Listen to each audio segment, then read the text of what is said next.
मित्रों नमस्कार। मैं राज ज्योतिष गुरु फिर से हाजिर हूँ आप लोगों की सेवा में। और हर बार की तरह इस बार भी मैं एक नई जानकारी के साथ आप लोगों के समक्ष हाजिर हूँ। बहुत से लोग, इस बार का टॉपिक मेरा है कि हम कैसे अपनी कुंडली में शुभ अशुभ ग्रहों की पहचान करें। देखिए, बहुत से लोग अक्सर परेशान रहते हैं, बहुत से हमारे ज्योतिष भाई बहन भी और जो ज्योतिष की फील्ड में नए हैं वो भी, कि कई बार समझ नहीं आता कि कौन सा ग्रह एक्चुअली शुभ फल दे रहा है और कौन सा ग्रह हमें अशुभ फल दे रहा है।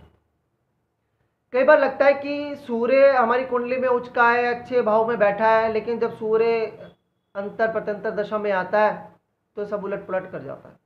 और कई बार लगता है कि ये ग्रह तो बुरा है, इससे हमें बुरे रिजल्ट मिलने हैं, लेकिन जब वो अंतर प्रत्यंतर में आता है, दशाओं में आता है, तो वो हमें अच्छा रिजल्ट दे जाता है। कई बार हम टोटली कंफ्यूज हो जाते हैं कि कैसे पता करें कि कौन सा ग्रह हमें अशुभ दे रहा है फल और कौन सा ग्रह हमें शुभ फल दे रहा है। हम ये जानते हैं कि जो लगन चार्ट होता है, जिसे हम D1 भी कहते हैं, डिविजनल चार्ट 1 D1 भी कहते हैं, ये बात ठीक है कि उसको देखकर हमें बहुत सी चीज़ें पता लग जाती हैं, लेकिन जब हमें किसी चीज़ की गहराई में जाना होता है तो हमें षोडश वर्गों को देखना होता है। षोडश मीन्स 16 तरह के जो चार्ट हमारे पास होते हैं, हमें उनका जब बारीकी से अध्ययन करना पड़ता है, जब हमें बारीकी में जाना होता है, गहराई में जाना होता है।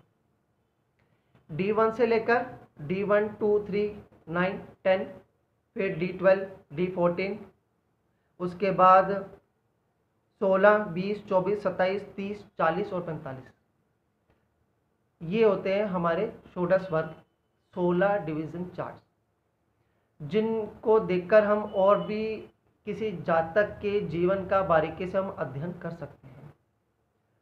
खैर, और इससे हमें क्या क्या पता लगता है, हम उस चीज़ में तो नहीं जा रहा मैं, लेकिन आज मैं इन षोडश वर्गों की सहायता से जो है कौन सा ग्रह शुभ है और कौन सा ग्रह अशुभ, ये आपको मैं आज बता दूंगा। आप अपनी कुंडली में देखकर ये पता लगा पाएंगे कि एक्चुअली कौन सा रिजल्ट आपको अच्छा रिजल्ट देने जा रहा है ग्रह और कौन सा ग्रह आपको बुरा रिजल्ट देने जा रहा है।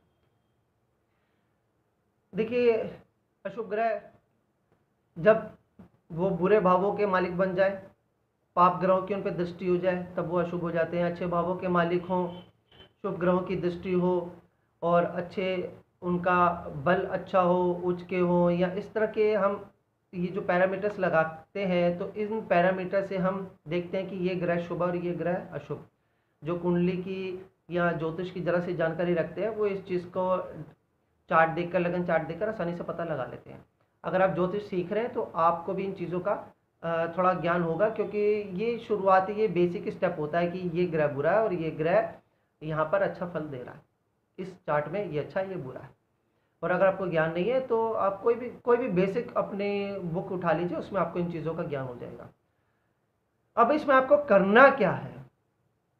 करना है कि आपके पास एक ऐसा एप्लीकेशन, एक सॉफ्टवेयर होना चाहिए, चाहे मोबाइल में हो, लैपटॉप में हो, कंप्यूटर में हो, जो आपको 16 वर्ग दिखाता हो। किसी कुंडली के 16 चार्ट्स आपको जो दिखाता हो, ऐसी एप्लीकेशन या सॉफ्टवेयर आपके पास होना चाहिए। एक एक चार्ट आप खोलते जाइए और उससे आप एक एक ग्रहों का अध्ययन करते चले जाइए। मैं आपको बता देता हूँ आपने क्या करना है। कॉपी पे लेना है, उसकी एक तरफ तो आपने चार्ट के नंबर लिख देने हैं, 1 2 3 4 9 10 12 20 24 27 30 40 45, इस तरह से आपने लिख देने हैं। और ऊपर आप ग्रहों के नाम लिख दें, सूर्य, चंद्रमा, मंगल, बुध और गुरु, शनि, राहु, केतु, शुक्र, ये आपने ऊपर लिख देने। अब एक चार्ट खोलिए, मान लीजिए आप, शुरुआत हम D1 से करेंगे। D1 में सबसे पहले देखिए सूर्य, कि D1 में सूर्य शुभ है या अशुभ, उसको आप लिख दीजिए। मान लीजिए वो शुभ है तो शुभ। अब उसके बाद अब आप देखिए सूर्य के बाद जो आपने ग्रह लिखा, मान लीजिए आपने चंद्र लिखा, वो देखिए कि वो D1 में शुभ है या अशुभ, उसको लिख लीजिए। फिर मान लीजिए आपने मंगल लिखा है तो वो शुभ है अशुभ, उसे आप नोट कर लीजिए। ये आप ऊपर इस तरह से नोट करते चले जाएंगे D1 की लाइन के आगे। फिर इसी तरह से आप दूसरा खोलिए, D2 खोलिए, D3 खोलिए, और फिर आपको उन इस तरह से उन्हें आप लिखते चले जाइए। इसी तरह से 16 वर्गों के आप लिखते चले जाएंगे तो आपके पास एक सारणी उपलब्ध हो जाएगी ग्रहों की, जिसमें बहुत जगह लिखा होगा शुभ और बहुत जगह लिखा होगा अशुभ। बहुत आसान विधि है, आप एक बार करके देखिए, आप अपनी कुंडली में एक बार इसे अप्लाई करके देखिएगा, आपको पता लग जाएगा कि कौन सा ग्रह आपकी लाइफ चेंज कर सकता है, शुभ में या अशुभ में। अब जब आपके पास ये सारा चार्ट उपलब्ध हो जाए, उसके बाद फिर से आपने कॉलम बनाना है। सबसे पहले यहाँ पे लिखना है शुभ और फिर लिखना है अशुभ, और यहाँ पे साइड में आपने फिर ग्रहों के नाम लिख देने हैं। अब आपने एक एक करके काउंट करना है। जैसे मान लीजिए आपने सबसे पहले लिखा सूर्य। अब आपने सूर्य की लाइन में ही देखना है कि कितनी बार वो शुभ आया, कितनी बार अशुभ आया। आप उसे काउंट कर लीजिए। सूर्य के आगे लिख लीजिए, मान लीजिए सूर्य 10 बार जो है शुभ आया और 6 बार अशुभ आया। चंद्रमा 6 बार शुभ आया, 10 बार अशुभ आया। इसी तरह से आपके पास एक सारणी और उपलब्ध हो जाएगी कि कौन सा ग्रह कितनी बार शुभ है और कितनी बार अशुभ है। उनके नंबर्स आपके सामने होंगे और ये बहुत अमेजिंग नंबर्स होंगे। ये मित्रों आज जो मैं आपको बता रहा हूँ ये आपको किसी बुक में नहीं मिलेगा, आपको ये कहीं यूट्यूब में भी नहीं मिलेगा। आप इसे गूगल करके देख लें, आपको ये टॉपिक कहीं नहीं मिलेगा। क्योंकि जब हम बैठते हैं, हम स्टडी करते हैं और बहुत सी छोटी से छोटी बारीकी से बारीकी बातों का अध्ययन करते हैं, तो हमें कई बार बहुत मैजिकल नंबर्स या बहुत मैजिकल पॉइंट या रूल हमारे सामने जब उपलब्ध होते हैं तो एक अलग ही उसका जो है प्रकाश होता है। ये चीज़ आज जो मैं आपको बता रहा हूँ ये आपको कहीं मिलेगी नहीं। आप अगर किसी चीज़ को बारीकी से देखना चाहते हो तो आप इसको ज़रूर कीजिए, और अगर आप कर रहे हैं कि हाँ भाई किसी का लग्न उठाया फटाफट बोल दिया तो वो एक बात अलग है। ये मैं आपको इसलिए एक रिसर्च पर्पस से मैं आपको बता रहा हूँ। अब आप देखें कि मान लीजिए कि सूर्य आया 10 बार शुभ और 6 बार अशुभ। अब आप देखिए कि इसमें सबसे ज्यादा शुभ कौन सा ग्रह आया है और सबसे ज्यादा अशुभ कौन सा ग्रह आया है। तो वही आपकी लाइफ चेंजिंग के 2 ग्रह होंगे। क्योंकि जब सूर्य अपना फल देना शुरू करेगा, मान लीजिए अगर वो सबसे ज्यादा शुभ है, तो जब सूर्य अपना फल देना शुरू करेगा तो वह आपको अपने जीवन की ऊंचाइयों तक पहुंचा देगा। और मान लीजिए कि चंद्रमा 12 बार अशुभ आया है, और जब चंद्रमा अपना फल देना शुरू करेगा तो आपको ऊंचाई से वो नीचे गिरा देगा। इससे एक चीज और पता लगती है कि जो ज्यादा शुभ ग्रह है उसके लिए हमने क्या करना है।